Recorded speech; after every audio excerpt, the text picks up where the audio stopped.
چند جمله هم درباره تربیت فرزند میگویم.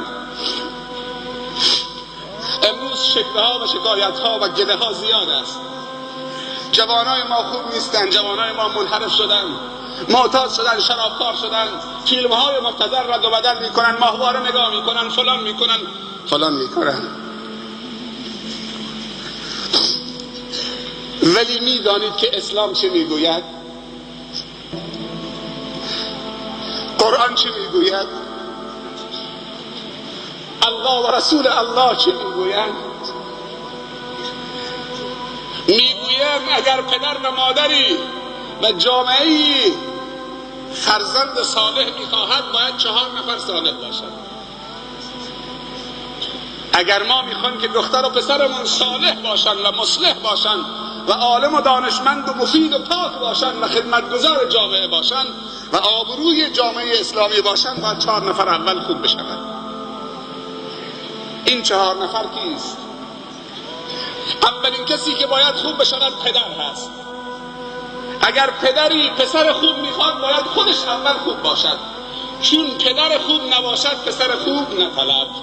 اگر باشد اون یک معجزه است. یخرج الحی من المیت و المیت من الحی. اون یه بحث جداگانه است، اون قاعده کلی نیست. پس اگر فرزندان خوب بشوند باید 4 نفر خوب بشوند.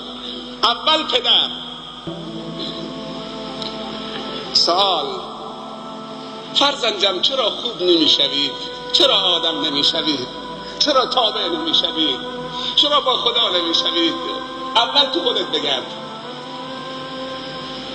جلو آینه بنشین، جلو آینه خودت تنهایی. فلانی تو خوب هستید؟ خودت خوب هستید؟ صالح هستید؟ پاک هستید؟ رابطت با خدا چقدره؟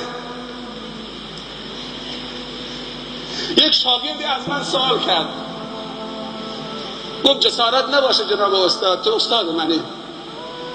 شاگرد یه سوال ازت بکنه جوابت چیه؟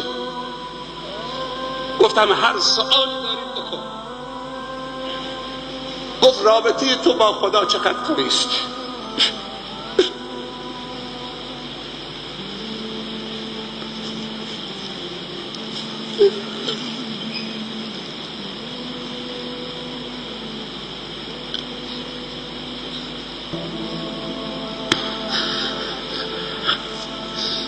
چقدر این شاگرد روی خودش کار کرده تا به خودش اجازه داده به شیخش بگه رابطه تو با خدا چقدر قویست. اگر عصای بود اونجا، اگر این سوال تو جمع میکرد همونجا خفش میکردی، خردش میکردی.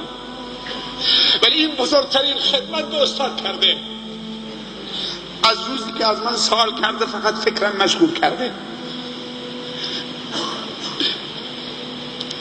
استاد رابطه تو با خدا چقدر خوبه، قویست. چه سوالی بود. اگر من واقعا این فکرم به کار بندازم چه هدیه‌ای به من داد. خودش هم نمیفهمید، دست پاش میلرزید. گفت جسارت نباشه، منظوری ندارم. نه، این بزرگترین خدمت به استادت کردی تو. اما آیا منیت ما اجازه میدهد که بپذیریم؟ اگر فرزندان خوب میخواهیم باید پدر خوبی باشیم، اگر نه فرزند خوب نبیم. یک روزی من ایستاده بودم کنار یک مردی. مرد من نمیفهمیدم سیگاریه. در خانهش ایستاده بودیم. یک دفعه پسر 5 ساله 6 ساله در آمد. گفت پسرم بیا اینجا. محمد بیا اینجا. محمد آمد، اسمش محمده. محمد بیا اینجا. 5 سالشه 6 سالشه. دست کرد تو جیب 1000 تومان در آورد. گفت محمد سوپرمارکت نزدیکه، برو یه پاکت سیگار ونستون بخر بیار برای بابا.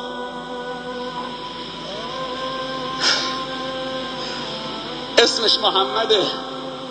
دست میکنه تو جیبش، بابای سیگاری، معذرت میخوام، 1000 تومان در میاره. میگه محمد 5 سالشه، برو سوپرمارکت یه پاکت ونستون برای بابا بخر بیار. اینطوری تربیت میکنن. اگر این بابا پول دست بچه 5 ساله میداد، بابا این 1000 تومان بگیر اونجا یک کتاب فروشی است، برو یه داستان پیامبران بخر بیار، یک کتاب مفید بخر بیار تا برات بخونم بابا، برو فقط داستان بخر بیار. جلو بچه هم فقط باز میکنه دود میکنه، برو کبریت هم بیار. من میگیم بچه های ما خرابه، بچه های ما شیطان شدن.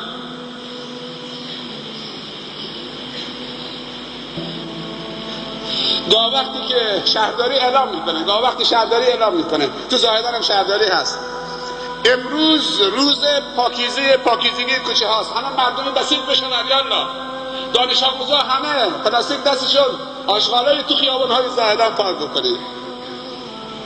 دیگه چی شد؟ کوچه ها تمیز میشه. پوست پفک و پوست فلان و پوست فلان. من یه سال میخوام بکنم، دختر و پسر ما اندازه پوست پفک ارزش ندارن که به فکرشون باشید بلندشون بکنیم. پوست پفک باید تو سطل آشغالی ریخته بشه، چون جایگاهش اونجاست. بچه مسلمان جاش کجاست؟ تو مدرسه و دانشگاه و مسجد. اونو باید بلندش بکنیم اونجا بذاریم.